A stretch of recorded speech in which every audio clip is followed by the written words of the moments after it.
One of the first topics that I wrote about over at Skeptophilia is the phenomenon of pareidolia.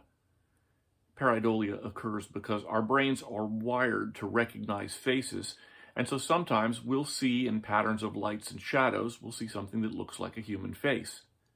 This is why, as children, we all saw faces when we looked up at clouds and when we looked at the moon.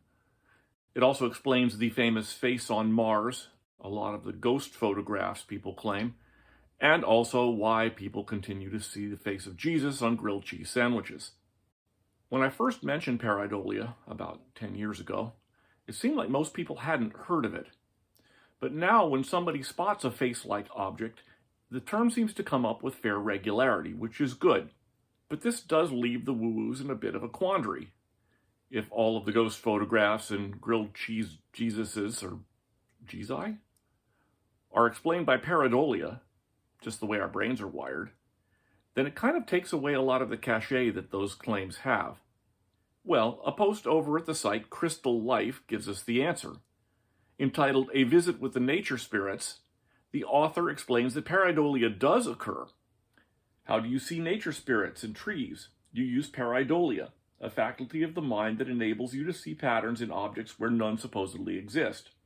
It's how we see faces and shapes and animals in water, rocks, and tree trunks. Conventional psychology regards this faculty as pure imagination, but if it is used in a certain way, it can open you up to subtler realities of which conventional psychology is unaware. Okay, so far so good. But then, how do we tell the difference between seeing a face because we're just imagining it and seeing a face because there's actually a nature spirit there? The author has an answer for this, too. In it, she speaks of the experiences of someone named Atala. Trees like to express their environment, Atala observes, and so create forms, such as burls in their bark to reflect what they experience. I could see the figures she described, although my immediate impression had been that of an energy like an octopus. Atala explained that various people will see different images and aspects of the tree's energy. Overall, her experiences of the nature spirit were more visual, she took many photographs, while mine were more kinesthetic.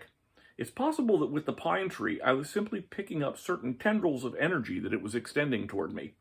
So what she's saying, if I'm understanding her correctly, is if we look at a photograph that shows what appears to be a nature spirit, but then on closer examination, it turns out to be simply made of leaves and branches, then it's the nature spirit using the leaves and branches to make its face. Well, to a skeptic's ear, this all sounds mighty convenient.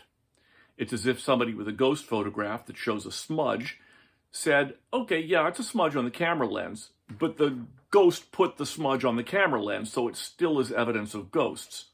What this does, of course, is put photographic evidence outside of the realm of even the potentially falsifiable.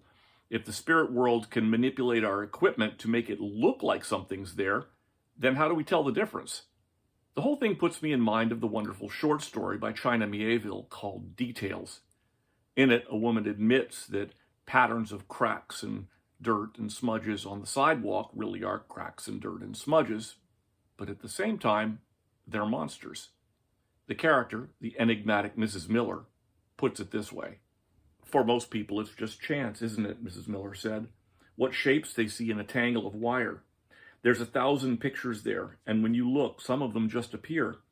But now, the thing in the lines chooses the pictures for me. It can thrust itself forward. It makes me see it. It's found its way through. It does bear keeping in mind that however wonderful Miéville's story is, it's on the fiction aisle in the bookstore. Of course, it's not that any hardcore skeptic admits photographic evidence anyhow. Besides camera malfunctions and pareidolia, it's just way too easy to create convincing fakes using Photoshop.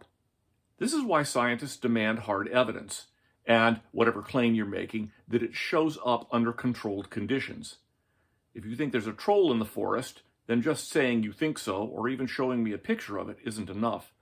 I want the troll to show up right in front of me. Failing that, let's have a sample of troll hair that shows anomalous DNA or a troll bone. If you say that there's a ghost haunting your house, then let it show up on a spirit-o-meter and not just you having some sort of great disturbance in the force that you're sensing and coincidentally no one else can. And for heaven's sake, don't level the accusation at me that my disbelief is interfering with the spirit world. After all, you'd think that spirits would be motivated to show up in front of people like me just for the surprise value alone. I know that's what I would do if I were a spirit. Show up in the middle of a faculty meeting in full daylight. Can you imagine how fun that would be?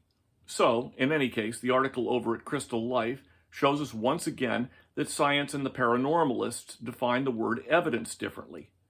And now I need to wrap this up because I really need to vacuum the floor so that the dust bunny fairy doesn't come along and make a scary looking face out of all the dog hair. If you enjoyed this video, please give us a thumbs up. Our resources are down there, and please subscribe to our channel. Thank you.